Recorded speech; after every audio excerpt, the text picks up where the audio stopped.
Hi, everybody. Welcome to Pediatric Grand Rounds. Today I'm delighted to introduce our speaker, Dr. Greg Armstrong of St. Jude's. Dr. Armstrong got his undergraduate degree at Samford University in Birmingham, his medical degree in 1999 from the University of Alabama School of Medicine in Birmingham as well, and then spent 7 years in Philadelphia, where he did his residency fellowship, and also the reason that Epidemiology invited him, his master's of clinical epidemiology from the University of Pennsylvania, which he's put to great use as a assistant and now associate and soon to be a full member at St. Jude's, where he's in the Department of Epidemiology, run by our former colleague Les Robeson. And also in recent years Greg has become the PI of the Childhood Cancer Survivor Study, which many of you know was started here at the U of M and moved to St. Jude about 10 years ago.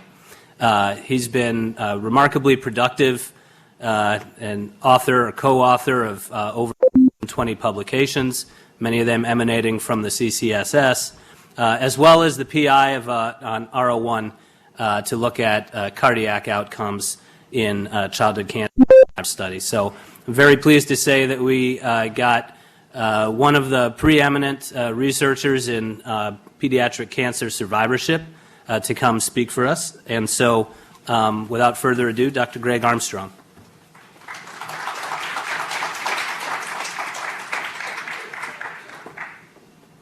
Well, good afternoon. It really is a privilege to be here. I want to thank Logan and the Division of Childhood Cancer Epidemiology, and Joe Neglia in the Department of Pediatrics. And, you know, it's an honor for me personally. This really is the mothership of cancer survivorship and survivorship research in many ways. And it was over 22 years ago that here at the University of Minnesota, the Childhood Cancer Survivor Study was formed.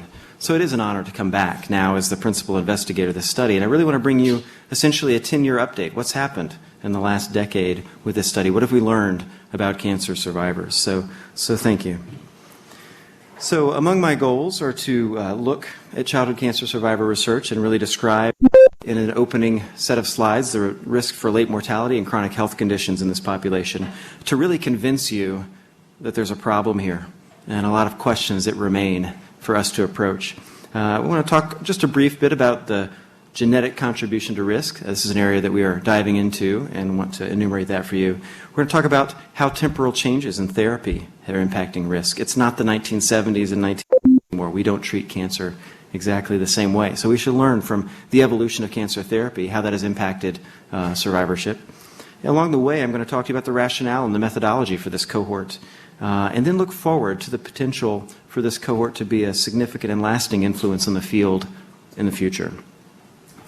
So it really is one of the wonders of modern medicine, if you step back, that over a 50-year period, we went from curing 20 to 30% of children with cancer to now over 83% of children with cancer will become a 5-year survivor of that disease.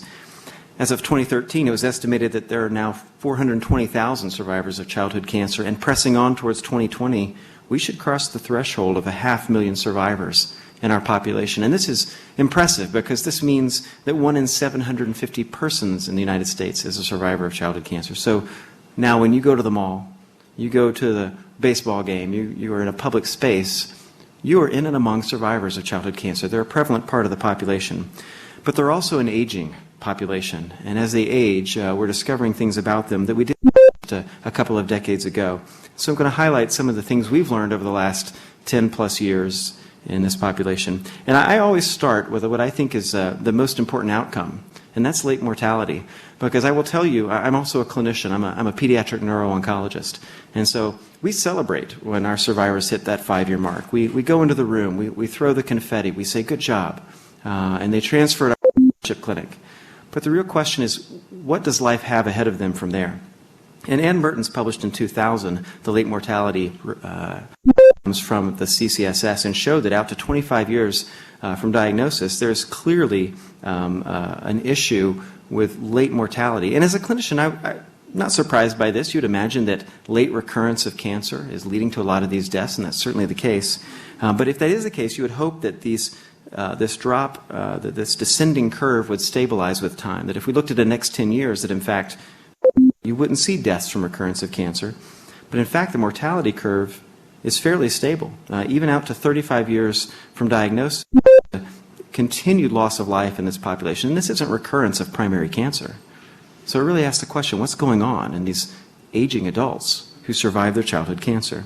And we can get at that first by looking at cause-specific mortality.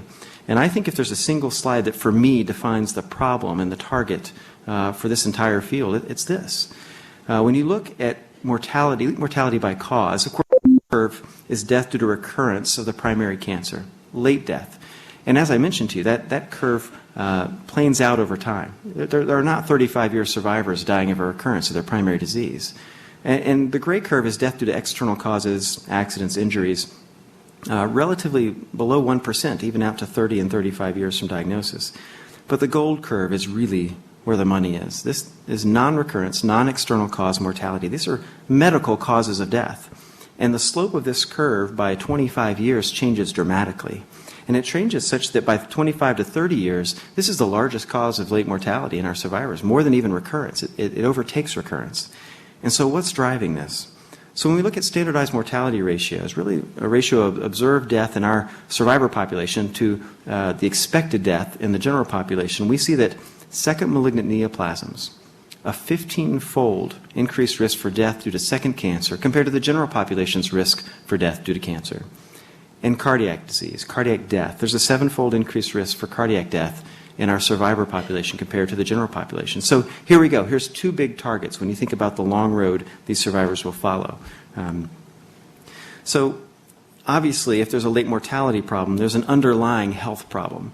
And Kevin Effinger came along 10 years ago and published in the New England Journal of Medicine what was really a seminal article in our field when he enumerated the entirety of chronic disease into one paper. He used the CTCAE criteria, the NCI's given criteria, the common criteria for classifying adverse events on acute clinical trials. He took that and used that to describe the whole holistic chronic disease in our survivors, and identified that by 30 years of age, when you look at whether it's grade 1 through 5 or limited it to grades 3 through 5, which are severe and life-threatening health conditions, including mortality, that there's a very high incidence of chronic health conditions. And we have come along in more recent years and followed the same population longitudinally as they age, and really asked the question, is there ever a point in time in the future where survivors' health risk is not increased compared to the general population? Surely, as we watch these people age into their 40s and 50s, the general population are developing their chronic health conditions, and in fact, they catch up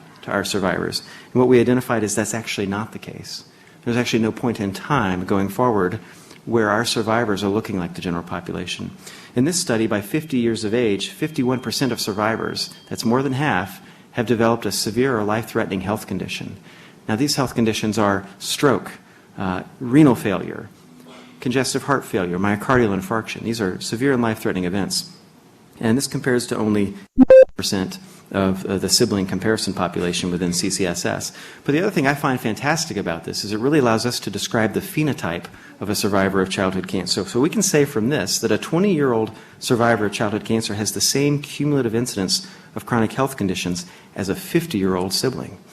And those of you who see these patients know this to be true. You look at their laundry list of health conditions, their laundry list of medications, and this is a population that is much older than their chronological age, at least medically speaking.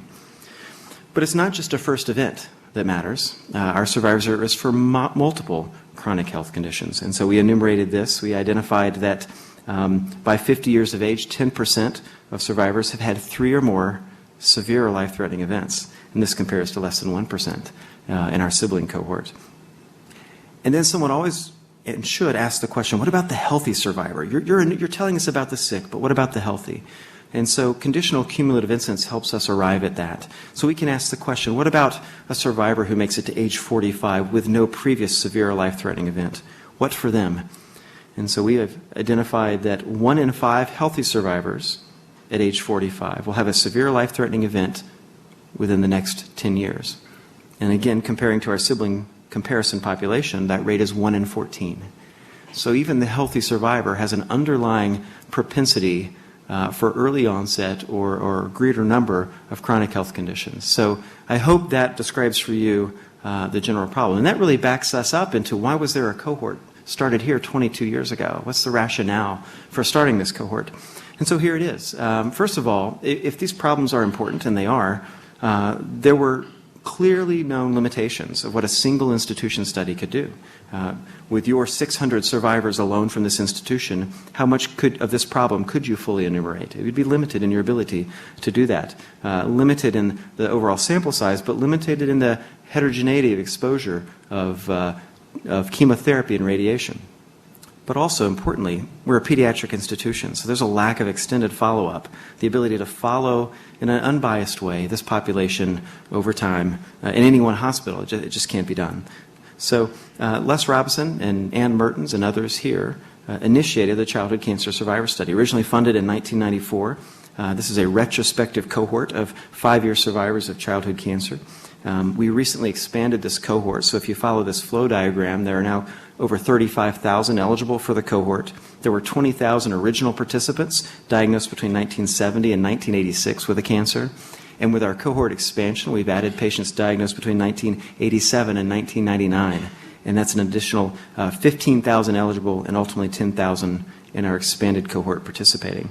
So there's a total of 24,000 participants, 20,000 of which are still alive and active. So this is a very large population. There were 31 contributing centers. University of Minnesota was the coordinating center for this, obviously, over the first decade, first 15 years of the study. Now, when I say 5-year survival, it literally is 5 and alive, regardless of the status of their cancer at that 5-year time point. So even if they were relapsed or recurred, they were eligible for participation. Covered the large number of common cancers, but not all. And the key to this study is the detailed treatment data. At every institution, all 31, we have had extraction of radiotherapy exposure and chemotherapy exposure, which has allowed really in-depth associations of those with late outcomes. So the overall population that I mentioned to you of 24,000 allows us, when you look at any one disease, such as the leukemias, for example, our original cohort had roughly 5,000. We've added with the expansion another 2,000. So there's over 7,000 survivors of childhood leukemia within our cohort, over 4,000 survivors of childhood CNS tumors. So a large population that is really a resource for all investigators. Now, in regards to the methodology, these are the eligibility criteria. I've shown these to you. This is largely self-reported outcomes. In this large population, Les and Ann originally mailed out the original baseline survey starting in 1994 and through the mid-90s. If they were under 18, this was completed by their parents as a surrogate. I mentioned the detailed treatment extraction for the cohort.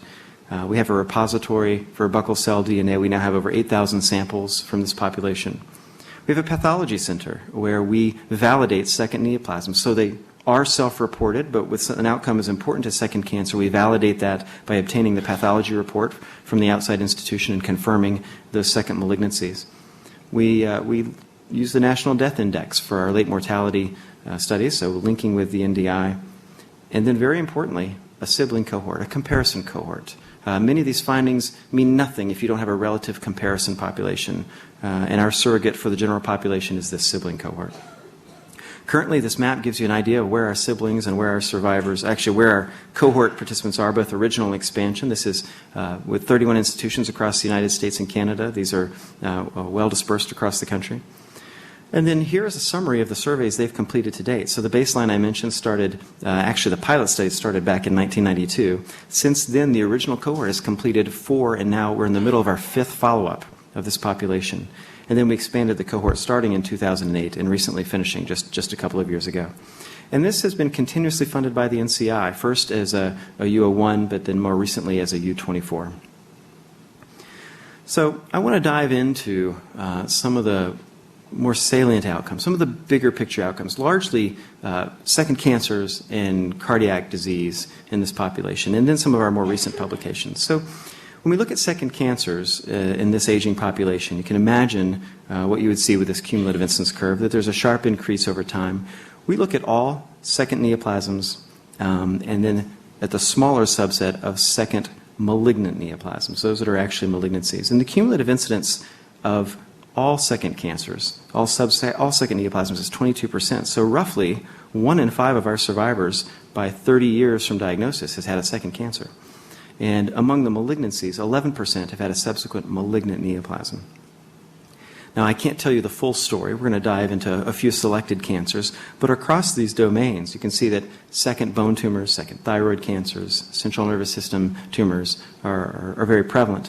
But I've also provided here the standardized incidence ratio so that you can see for thyroid, for CNS, for breast, there's a 10-fold increase in risk for these cancers compared to the general population, obviously all due to specific exposures, which I'll try to enumerate. For this discussion, I'm going to focus largely on breast cancer and tell you the story of breast cancer, all through data that's really been generated in the last 10 years through the Childhood Cancer Survivor Study. Peter Inskip published in 2009 the first exquisite look at radiation exposure and the impact and the risk for breast cancer. And this really highlights the importance of having detailed dose exposure for these exposure categories, so that he was able to do a dose-response relationship study.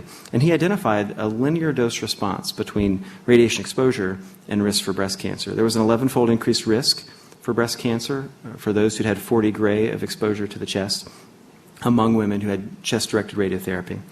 And that risk was actually reduced among those who'd had at least 5 gray of ovarian radiation. So there was a protective effect among women who had ovarian radiation, changing the hormonal milieu and exposure that actually reduced risk for breast cancer. And so that's clearly a linear dose response is a very strong and very potent finding. As we followed this population with time, Haya Moskowitz more recently, just in 2014, published the most recent experience with breast cancer. By age 40, 12% of women who were treated with chest-directed radiotherapy had developed a breast cancer. But by age 50, that number had jumped to 30%. So clearly with the aging of this population, there's an increasing risk, and at a population that's still relatively at a young age. Within those patients who had Hodgkin's lymphoma, and many of which received chest-directed radiation, the risk at age 40 was 15%, but again, by age 50, that risk is more than a third. So imagine a population of Hodgkin's lymphoma survivors, 1/3 by age 50 have developed breast cancer. Now, she compared this to what you would expect in the general population using SEER as a benchmark, and that risk was only 4%. But Haya collaborated with the WeCare study to really ask the question, how does this compare to our known breast cancer genetic predisposition population? So she looked at the BRCA1 carrier mutation population and identified that by 50 years of age in this BRCA1 cohort, the rate was 31%. So it is fair to think about our females who've survived after chest radiotherapy as a population with a very similar risk to a family with a breast cancer predisposition. But it's not just radiation, and here's the benefit of following this population over time as they age, and the benefit of having detailed chemotherapy exposure information is that Tara Henderson, who was here just a few weeks ago, has just found in JCO, published in JCO last year, the identification of a larger growing population developing breast cancer who never had radiotherapy exposure. And in fact, within CCSS, there are 47 women with no radiotherapy exposure who've developed breast cancer. The mean age is still quite young. They're only 38 years of age. Their standardized incidence ratio is 4-fold that of the general population. So this is a significant increase in risk. And we find this risk seems to be clustered among patients who had primary leukemias or sarcomas. So one could expect that this may be an underlying genetic predisposition to a breast cancer after a primary leukemia or a primary sarcoma, but we are not able to show that in this study. But an interesting thing she found in this study for the first time was an association with anthracycline exposure and alkylator exposure.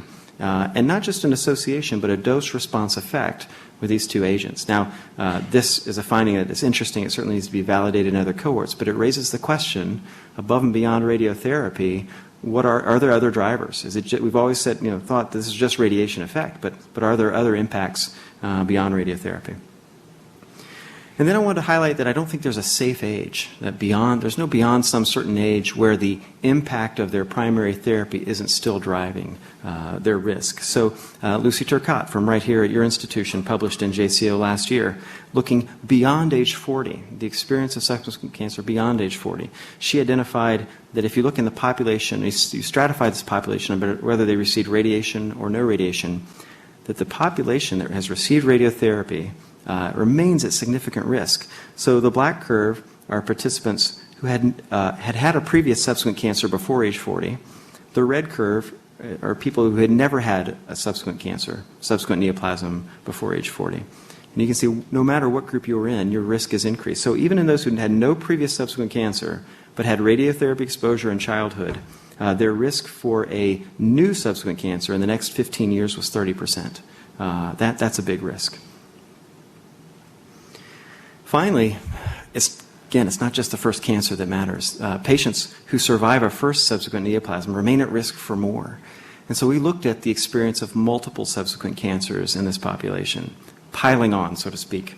Back in 2011, we looked at the cumulative incidence of SN2, subsequent neoplasm number 2, after having SN1. So if you look at this curve, time point 0 is the time point of the first subsequent neoplasm. That's the second cancer in their lifetime. By 10 years from that time point, 1 in 3 persons has had a third lifetime cancer. Their second subsequent neoplasm, but their third lifetime cancer. So that's stunning, again, at an age when they're still quite young.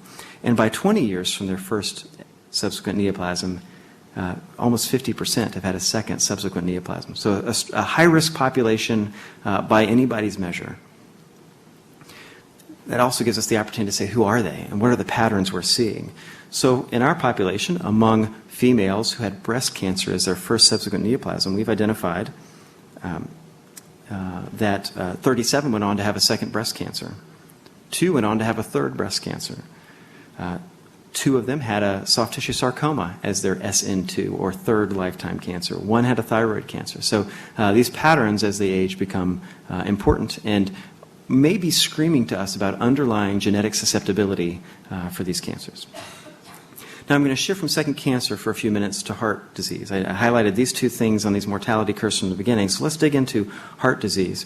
Our most recent longitudinal follow-up in this population identifies that by 45 years of age, 11.8% of survivors exposed to both anthracycline chemotherapy and chest-directed radiotherapy will have developed heart failure. And this is clinical heart failure, not subclinical, not a drop in ejection fraction, but clinical heart failure. So being diagnosed by a physician with heart failure and being on a heart failure medication, that's grade 3 heart failure. Grade 4 would be having a cardiac transplant, and grade 5 is death.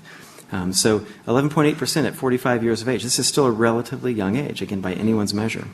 And you can see the risk for anthracycline exposure alone and chest-directed radiotherapy alone, but they're all increased relative to our sibling population or to survivors who had no cardiotoxic exposure, no chest-directed radiotherapy, no anthracyclines. So again, a high-risk population. But we've asked the question, CCSS doesn't exist simply to monitor these outcomes longitudinally over time. We need to ask the critical questions about aging, and one of them is, after a cardiotoxic exposure in childhood, whether it's radiation or chemotherapy, what happens when, as they age through adulthood, they develop hypertension or obesity or diabetes or start smoking? What is the impact of potentially a second hit, these traditional cardiovascular risk factors that we're all at risk for? And we know the impact in the general population, but what about those who had a primary cardiotoxic exposure? What is the risk? So we looked within the CCSS population at over 10,000 survivors who had longitudinal data and asked the question, is this risk simply additive? It does 1 + 1 = 2. So chest radiation as a child or anthracyclines as a child plus traditional cardiovascular, maybe it's just a doubling of risk.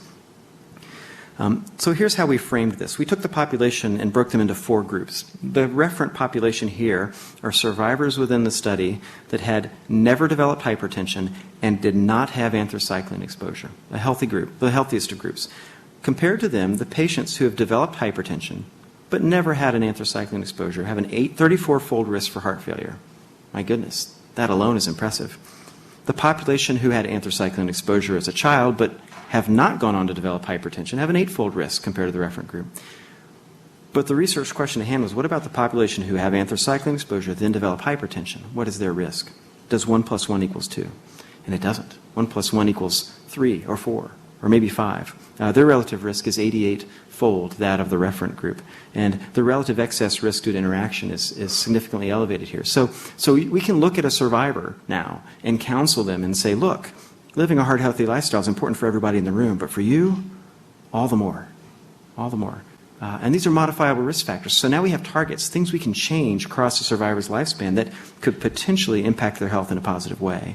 So I think this is an important set of data. Bottom line here is that hypertension, particularly hypertension of all the risk factors, potentiates anthracycline-associated risk for heart failure. This is an important health message for this group.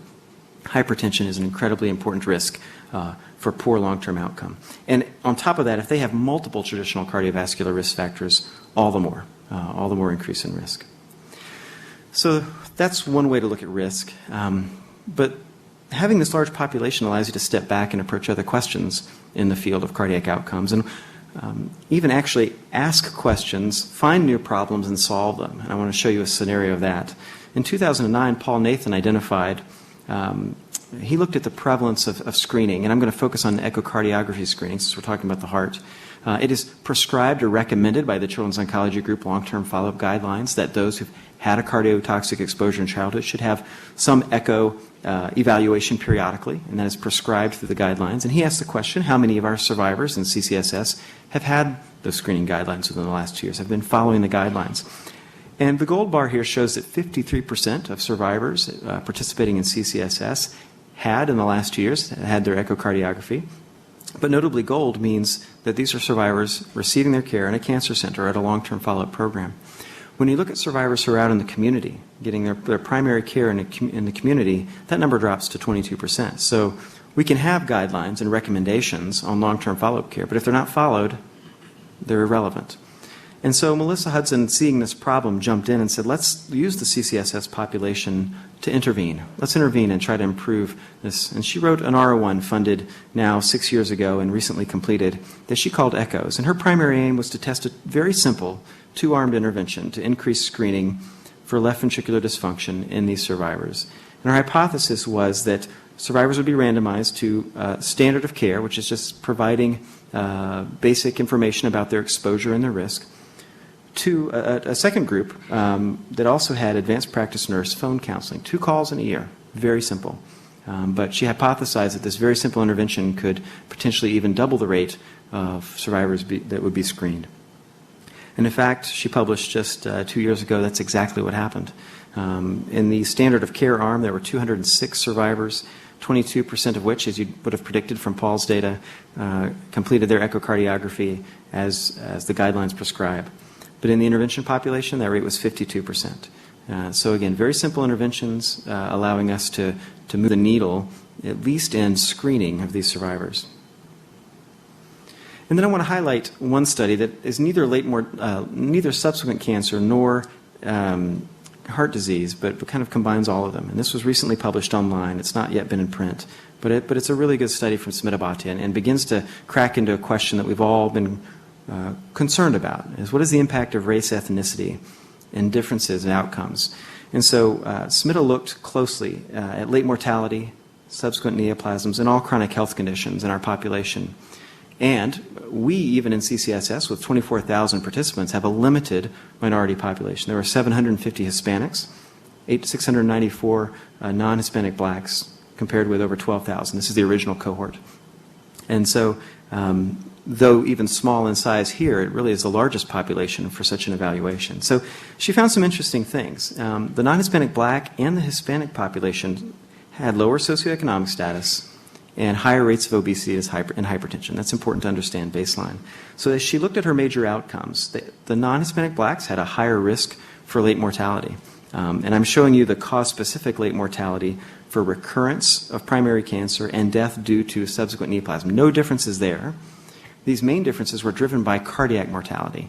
And then those differences were abrogated after adjustment for socioeconomic status. So the differences in late mortality are small, and they go away when you adjust for socioeconomic status. She saw no differences in rates for subsequent neoplasms other than the non-Hispanic blacks did not develop melanoma or non-melanoma skin cancer at nearly as high a rate, of course. But finally, non-Hispanic blacks had an increased risk for chronic health conditions, specifically for cardiac conditions. But once again, when you adjusted for traditional cardiovascular risk factors, these effect sizes were attenuated. And so we can step back from this and learn that therapeutic exposures did not impact or the racial ethnic differences we see in these outcomes. And that's important to know. Is it an underlying biological difference in their response to these therapeutic exposures? It doesn't seem to be the case. Really, socioeconomic status is driving a lot of these differences in outcomes. So I want to shift gears just a little bit and talk about the genetic contribution to the risk for late effects. And this is an area that is newer in CCSS. This wasn't something we were diving into 10 years ago. But when Les was here 10 years ago with the study, he had the vision to begin collecting through very rudimentary scope kits, so literally scope mouthwash, swish and rinse and spit, and send that back to the coordinating center for the collection of mucosal cells. And now in the more modern era, we use the Origin collection kit to collect buccal cells. But long story short, that vision to archive this tissue over time has allowed us to move forward with a group of studies looking at the genetic contribution of risk. So I'm going to go back in time to a couple of earlier studies. Javier Blanco did a very important early study looking at the genetic risks of treatment-related cardiomyopathy. And if you know CCSS well, we've really enumerated well the treatment exposure risks, the sociodemographic risks, but here's a whole area of potential risk that we haven't enumerated. So Javier identified that we knew that cardiovascular complications are one of the most common late effects. I've described that to you.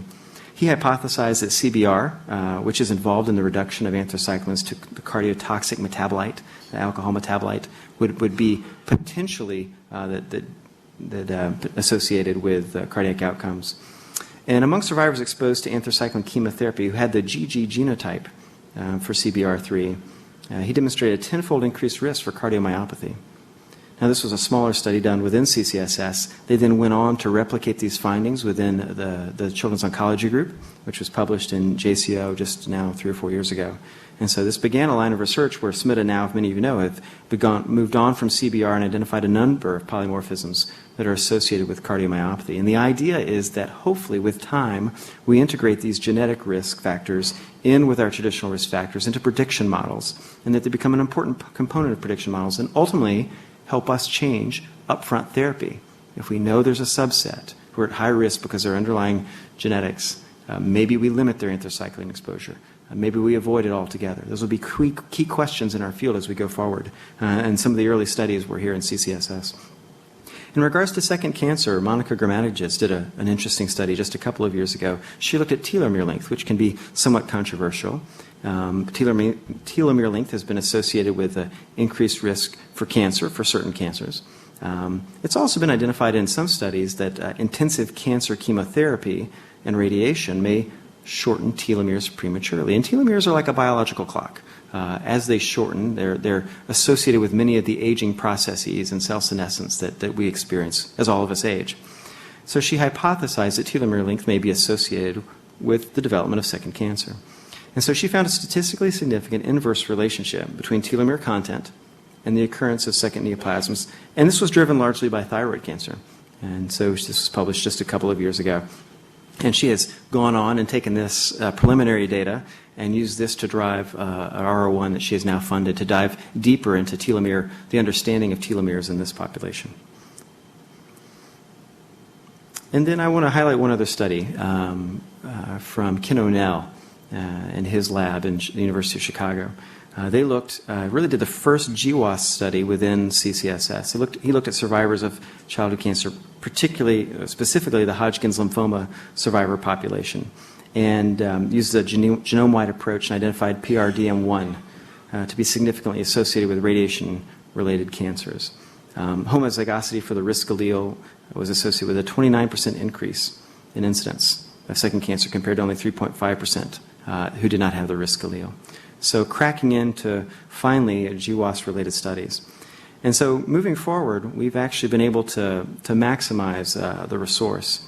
We've collaborated with the NCI, with the Division of Cancer Epidemiology and Genetics, Steve Shannick and Lindsay Morton, where we've now completed genotyping on almost 6,000 of our survivors. And the primary objective of this genotyping is to conduct a GWAS of subsequent neoplasms occurring after childhood cancer. So we can really dig in and identify polymorphisms associated with these subsequent cancers. So as I mentioned, Lindsay Morton is leading that, and I'm happy to report that the first study was reported at the AACR just a couple of weeks ago, where Lindsay presented our GWAS analysis that identifies susceptibility loci that modify radiation-related risk for breast cancer. I'm not going to go into these data now. This is under review at a journal, so I'll save that for future presentations. But the bottom line is that there were several SNPs associated specifically in our radiation-exposed population. So women who had more than 10 gray to the chest, it was only within that subset of the population where these polymorphisms showed increased risk for breast cancer. So I want to spend the last few minutes talking about this. Let's stop looking backwards and start looking forwards. Is CCSS just going to be a large cohort that follows these longitudinal outcomes and continuously reports on them as they age and lose its novel aspects? Now that's important. I don't want to demean the ability to report again at 10 and 15 years and some of the things I've already showed you. That's critical. We don't know where they're going. But I think we have the opportunity to be a significant and lasting influence into the future if we ask the right questions. And so I think going forward, question number one is this. The question that we really want to attack over the next 5 years is we want to exploit our expanded cohort data. We have a real treasure in this most recent cohort that were diagnosed between 1987 and 1999. So for those of you in the room who are not oncologists, therapy changed dramatically over this 30-year period. In the 1970s, we were hammering children. Children with ALL were getting cranial radiation at large doses. Children for Hodgkin's lymphoma, some of them were getting 40 gray to the chest. With those two diseases over a 30-year period, we have reduced and almost completely eliminated cranial radiation for treatment of ALL. Some patients with Hodgkin's lymphoma will get no radiation, and for all patients, we've reduced dose and volume. So there have been a pretty dramatic evolution of therapy over time. And this evolution of therapy, we hope, much of it was done in the name of late effects and reducing late effects. And so now really the charge is to us. While frontline studies have looked at late effects in the first 5 or 7 or maybe 10 years, the charge is really on CCSS to look over decades and determine the real impact of these changes on our survivors. And so you can hypothesize, I mentioned to you, low-risk patients. We did not know in the 1970s that there were lower and high-risk patients within each disease. As we identified patients with ALL who were at low risk for disease recurrence and progression, we started treating them with less therapy. And that's true for many of our cancers. Wilms tumor would be another good example. But we also identified that there are high-risk patients, and I'll pick on neuroblastoma. High-risk neuroblastoma now, we've gone just the opposite direction. Realized they're a group that over those 3 decades needed intensification of therapy. And so they're being treated in a more intense way over this 30-year period. But how is that going to change their risk for late effects? So from our expansion cohort, our first paper attacking this problem was just published last month. And so I want to spend a little bit of time talking to you about the reduction in late mortality among 5-year survivors of childhood cancer. Because I think the first question in this arena is, have we actually extended the lifespan of survivors by reducing therapy for low-risk populations? That is the ultimate question. And so we wanted to dive into this. With our fully expanded population, we had over 34,000 eligible for this mortality analysis. And so when we start looking by decade, we can look at 9,000 survivors from the 1970s, 13,000 from the 1980s, and over 11,000 from the 1990s. And you can see the distribution by age at diagnosis and age at last follow-up. By 30 years, 56% of this population were still under 30 years of age. Roughly a third were in their 30s. And 14% at the time of this analysis were over 40 years of age. But then importantly, as I've shown you, we have large numbers within the primary cancer diagnosis. Over 10,000 survivors of childhood leukemia. Over 6,000 in this analysis with central nervous system malignancies. But I've mentioned treatment evolution. Let's dig into that. So in regards to radiotherapy, in the 1970s, 77% of these survivors were exposed to radiotherapy of some kind. That changed dramatically by the 1990s, where only 41% were radiotherapy exposed. And when you start looking at whether it was chest or central nervous system or abdominal radiotherapy, those risks drop from, those exposures drop from roughly 1/3 of the population to 15 to 20% of the population. Now with chemotherapy exposure, the story is a little bit different. In regards to anthracycline exposure, again, a cardiotoxic exposure, 27% in the 1970s were exposed. A much greater percentage of our population, 58%, exposed in the 1990s. So while we were decreasing radiotherapy, we were doing that by increasing chemotherapy exposure. More patients seeing more chemotherapy. And you look at alkylating agents, 43% up to 56%. But this is an important part of the chemotherapy storyline. The cumulative dose per patient decreased. So in the 1970s, we were giving these survivors 323 milligrams per meter squared of anthracycline exposure. That's a lot of anthracycline. We've dropped that. By the 1990s, they were on average getting 181 milligrams per meter squared. And the same for alkylating agents. So more patients getting exposed, but the overall dose exposure reduced. So what was the impact? Well, we need to start with all-cause late mortality. And there's nothing new about this slide. There have been several other large cohorts have reported their late mortality results. And here you can see that for survivors from the 1970s who survived to the 5-year time point, the cumulative incidence of late mortality by 15 years from diagnosis was 10.7%. So among 5-year survivors, 10% will be dead by 15 years from diagnosis. That number was reduced in the 1980s to 7.9% and reduced further in the 1990s to 5.8%. So the question is why? What led to this reduction? And first and foremost, for sure, there was a reduction in death due to recurrence or progression of the primary cancer. We got better over time at inducing durable remissions, putting people in remission and not turning back, or if they did recur, salvaging them. So we got better with salvage therapy, and this drove this improvement. So by the 1970s, 7.1% would die late mortality by 15 years from diagnosis, 4.9% in the 1980s. That dropped further to 3.4%. So this is important. But here's what has not been shown before, and here's what we have been able to, for the first time, really enumerate. Have we reduced death due to treatment-related causes? And the answer is yes. So if you look at, in the 1970s, the population diagnosed in the 1970s, 3.1% of them would be deceased by 15 years from diagnosis due to treatment-related causes. Here it's called other health-related causes. But if you think back to one of my earlier slides, that's the gold curve. Remember that important curve with the slope? This is that same curve now. For the 1970s, 3.1%. By the 1980s, that risk was reduced, the incidence was reduced to 2.4%. And by the 1990s, 1.9%. So, why? So if we break those increments up, instead of decades, we look at 5-year time blocks, the overall improvement in health-related cause mortality is obvious, but look at the underlying drivers. In the early 1970s, 1.8% would be deceased by 15 years from a subsequent malignant neoplasm. That was reduced almost in half to 1% by the early 90s.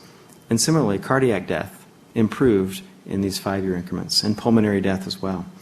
So we're able to show for the first time that those, well, I actually haven't shown you yet, have you? I've just simply showing you epidemiologically that there's a reduction, but I haven't explained why. Now, I hypothesized at the beginning that there are 3 groups where we've really changed therapy over time for low-risk patients: ALL, Hodgkin's lymphoma, and Wilms tumor. So we looked at these 3 populations. We looked at all populations, but in these 3, could identify significant reductions in late mortality due to treatment-related causes. For ALL, dropping from 2.8% down to 1.9%. Same for Hodgkin's and Wilms tumor. And within each of these 3 groups, reduction in cardiac-related death, and for Wilms tumor, reduction in subsequent cancer deaths. And that goes along with the storyline that I'm telling you, is that if you look at ALL or Hodgkin's or Wilms, there's reduction in radiotherapy exposure across these same time periods. Look, with cranial radiation in ALL, 85% in the 1970s receiving cranial radiotherapy exposure, compared to only 19% in the 1990s. And similar reductions in time for Hodgkin's lymphoma and Wilms tumor. And then we've followed the cardiac discussion all the way through. Here's the anthracycline exposure across these same decades. So true, and unrelated. We reduced therapy and mortality got better. Are they true, and unrelated, or are they related? Well, one of the things we wanted to do was really try to classify therapy based on intensity. And here I've proposed a treatment intensity score. And this is therapeutic intensity based on its propensity for late mortality. And so what I would hypothesize or propose to you is from the 1970s particularly, this is for ALL, as we moved into the 1980s, overall, the intensity of therapy was reduced. And then you can overlay the 15-year cumulative mortality and show that, again, across the same periods of time, we see 2 things moving the same direction. But again, true, and unrelated or related. So we hypothesized that if we created a model with no therapy in the model, and we looked at the treatment error risk, in this case for ALL, the relative risk was 0.88. So this is a 12% reduction in risk every 5 years. We hypothesized that this risk estimate for the treatment error effect, if it's really due to treatment, if we put treatment into this model, if we put cranial radiation, if we put anthracycline exposure into this model, that it would attenuate this treatment era effect. And that's exactly what we saw. As we then inserted into this model the relevant exposures, the treatment era effect was completely attenuated. So this at least suggests, fairly strongly I think, that the inclusions of these reductions in therapy over time are one of the drivers of reduction in lethal mortality due to treatment-related causes. Now, that sounds great, but we did the same thing with Hodgkin's lymphoma and didn't see any effect at all. The treatment error effect was relative risk 0.79. We added the relevant therapeutic exposures and saw no attenuation at all. So I can't sit here and tell you that our reduction in Hodgkin's lymphoma has led to reduced mortality in this population. In fact, maybe there's other key drivers. You can imagine across these same 3 decades, we got better at treating breast cancer. We got better at treating heart failure, these key causes of late mortality. So maybe, in fact, we got better at screening. We got better at just general supportive care. So there are probably lots of other complementary explanations. For Wilms tumor, a little more like the ALL picture. The relative risk was 0.68. That was attenuated, moved towards 1.0 with the inclusion of treatment exposures. So the way that we have thought through this data is that I think safely in conclusion we can say that the Childhood Cancer Survivor Study provides evidence that survivors, first of all, in more recent eras, do have a significant reduction in late mortality. And it's attributable to 2 things. First and foremost, fewer deaths from recurrence of the primary cancer, which again has been shown before. But importantly, for the first time, fewer deaths from treatment-related causes, including subsequent malignancies and cardiac death. So that the strategy of reducing the intensity of therapy to lower the occurrence of late effects, along with the promotion and early detection of disease, have all worked together to improve treatment of late effects. And along with improvement of treatment of late effects, has all worked together and translated to extend the lifespan of these survivors. And that's what's fun to say, because I'm just the reporter here. I get to tell you that all that you have done in pediatric oncology over the last 3 decades has worked to extend the lifespan of these patients, not just in their 5-year overall survival, but in their lifetime survival. And that's an amazing story.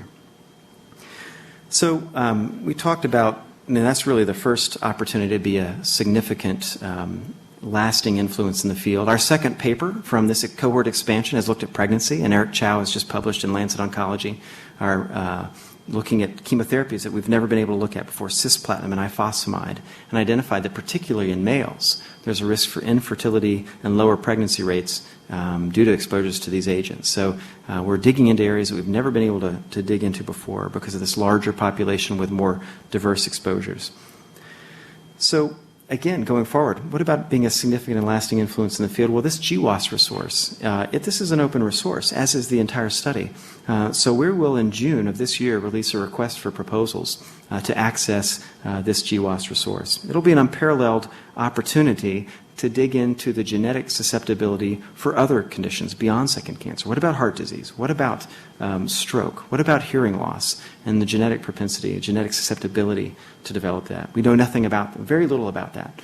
But with the opening up of this, with this call and request for proposals, we'll be able to open that up. But then I think there's a couple other areas that this study over the next decade needs to move into and develop. And one is becoming an ongoing resource for intervention studies. I showed you one, Melissa Hudson's randomized intervention trial. I'm going to show you another one. This is an active intervention within our study as we speak, which I think is pretty nifty. This is Alan Geller from the Harvard School of Public Health and his study called Advancing Survivors' Knowledge About Skin Cancer, because our survivors are at a 40-fold increased risk for non-melanoma skin cancer and a 3-fold increased risk for melanoma. And he's proposed for the first time within CCSS using mobile health technology to intervene in this population. In this 3-arm study, the bottom line is the first 2 arms receive text message reminders on a monthly basis to have the prescribed annual screening exam, full body skin exam. But with arm 3, he's actually providing a dermoscopic lens to fit onto your smartphone so that if you have a new mole or lesion, you can take a picture, send it to the study dermatologist, and have instant feedback and then guidance on to going on to clinical care.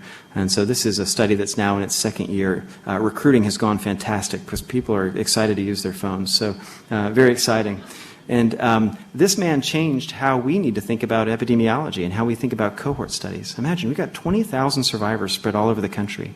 There's no chance we'll ever get them in for one singular, systematic, direct clinical assessment. It's just not possible. Cost, logistics. But what can we do with a smartphone? 91% of people who own a smartphone keep it within 3 feet of their body 24 hours a day. That is a huge opportunity. And rapidly advancing now are sensor-based detection of health outcomes, whether it's a blood pressure cuff that can remotely report the blood pressure or the connection of a Fitbit and activity data. We now can potentially measure these outcomes across an entire population spread across the country. And so we're currently collaborating with a study at UCSF called the Healthy Heart Study to connect all of our survivors through mobile health technology so that these real-time live streaming data can be collected, this temporally dense data analyzed and used in our outcome studies.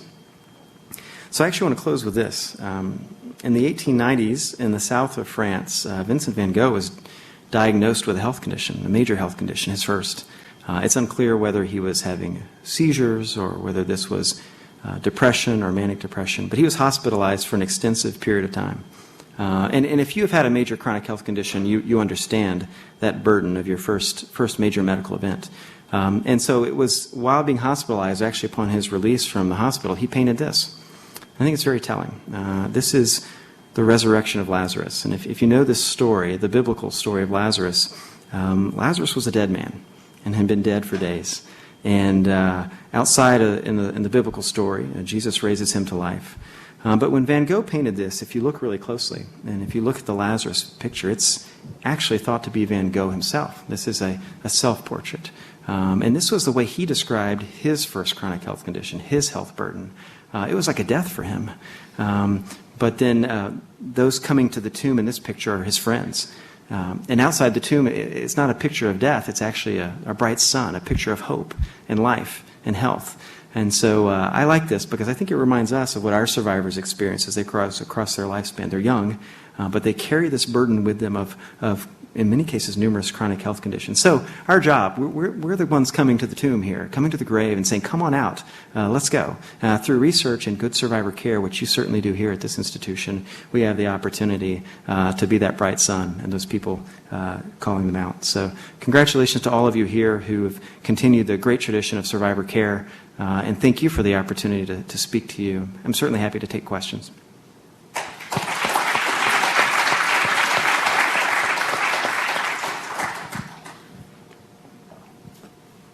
Joe. So, great talk. Thank you, Greg. Here you go. So thank you, Greg. That was a great talk and a lot to learn. So in the study the cardiac outcome study, looking at the interactions between hypertension and anthracycline exposures, is there any data to support that aggressive or more effective treatment of hypertension will actually ameliorate that risk at all? Because didn't you have to actually get in that, didn't you have to be treated for hypertension? Say that again, Joe. What's the last part of that question? So to be to be diagnosed with hypertension in that analysis, you have to be treated for hypertension? So the definition of hypertension was, yes, self-report of hypertension plus on an antihypertensive medication. We don't have a sense of how well controlled they were. So hypertension in this study is just an indicator that they had been diagnosed, but we don't have a sense of how well managed this population was. That's a great point. But we're digging into that. Within the St. Jude Lifetime Cohort, we have the opportunity for direct assessment and longitudinal follow-up on a more personal scale.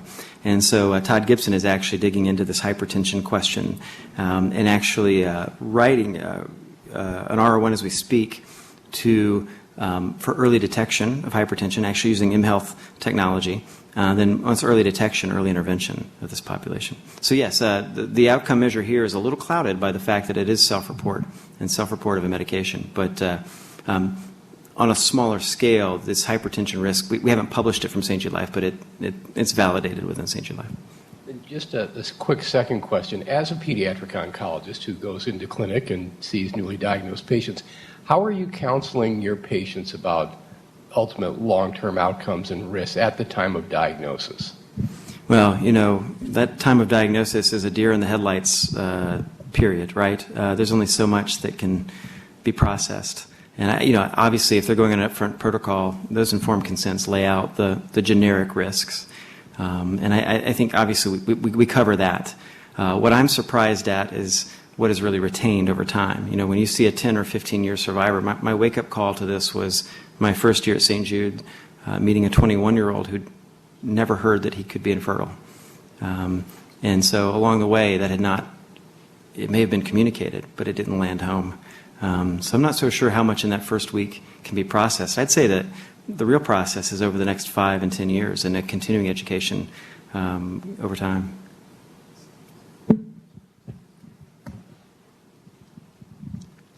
Thanks, Greg. It was an awesome talk. I really appreciate it. I think that one may assume that cancer predisposition syndromes are overrepresented at diagnosis and no doubt overrepresented in your second tumor cohort. I was wondering if you could tell us how you're addressing that beyond what you've mentioned already, specific to NF that we've talked about. Yeah, and then also how St. Jude as an institution is addressing cancer predisposition syndromes. Yeah, so within CCSS, and I didn't mention this, but we have a great opportunity here. So I did mention the genotyping, but along with that, we're now in the process of working with the NCI on doing whole exome sequencing on the same almost 6,000 participants. So we are going to be able to enumerate underlying genetic predisposition on a subset of these survivors, and then look at that and the propensity for second cancers. So I think we'll within the next year, be able to dig into some of that.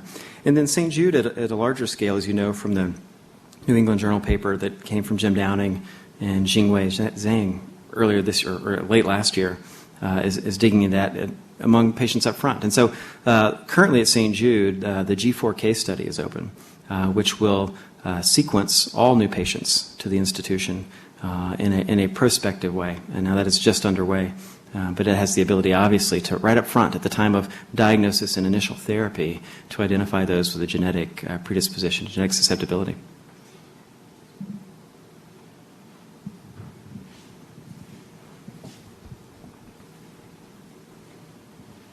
Related to that, Greg, I hear lately about the investigation for so-called genetic superheroes who have a mutation that should predispose them to a condition, but nevertheless do well. And it seems like you have a great opportunity here, taking the other tack, rather than looking for those that increase the risk.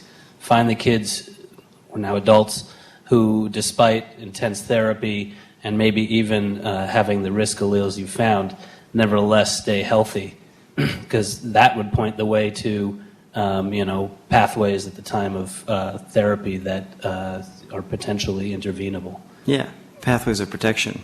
But also there's the healthy for now. I mean, how many of these patients are healthy for now but may have their second cancer in the next 5 years? So there's still a fairly young population. So even with our second cancer and genetic susceptibility studies, we're going to see patients from this breast cancer study, for example, who develop breast cancer in the next 5 years, and they were a control, now they're a case. So it's a moving target.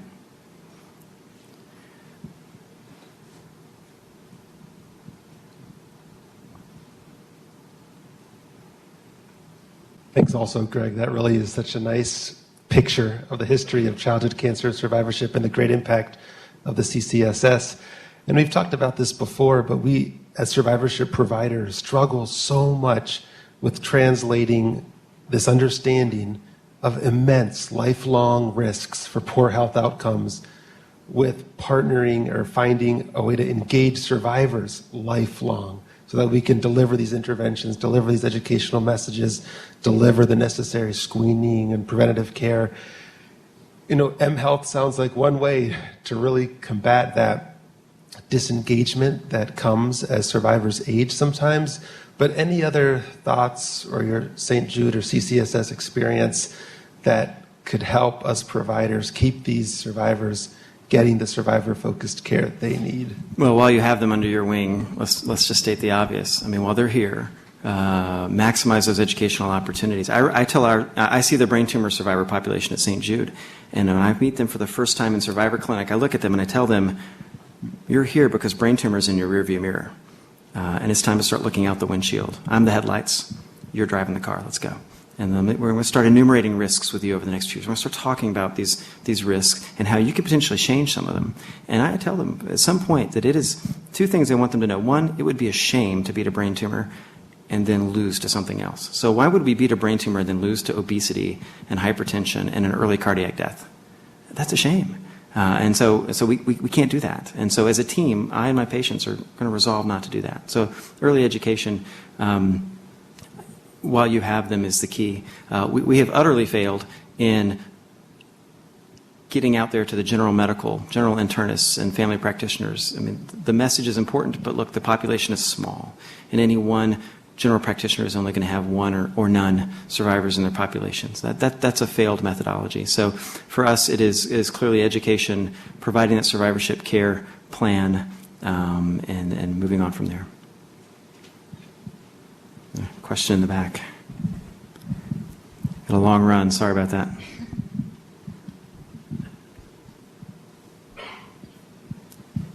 Thank you. Along the lines of the extent to which survivors are followed in primary care after their treatment period, do you know what percentage of the survivorship population is seen just exclusively in primary care, never returns to a long-term follow-up clinic?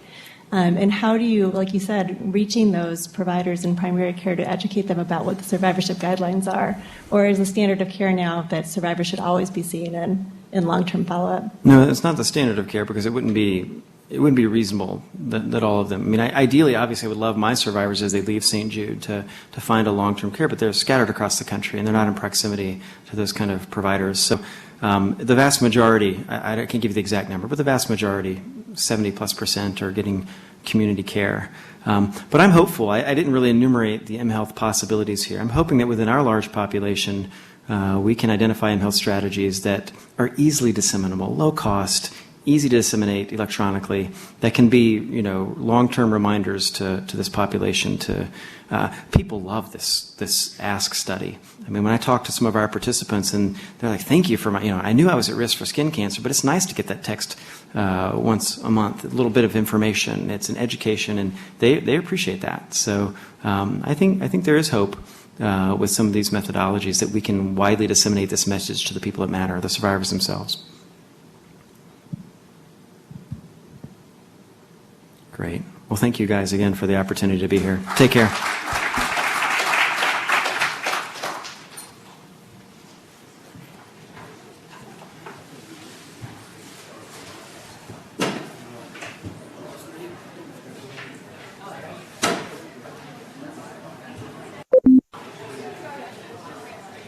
That's not true at all.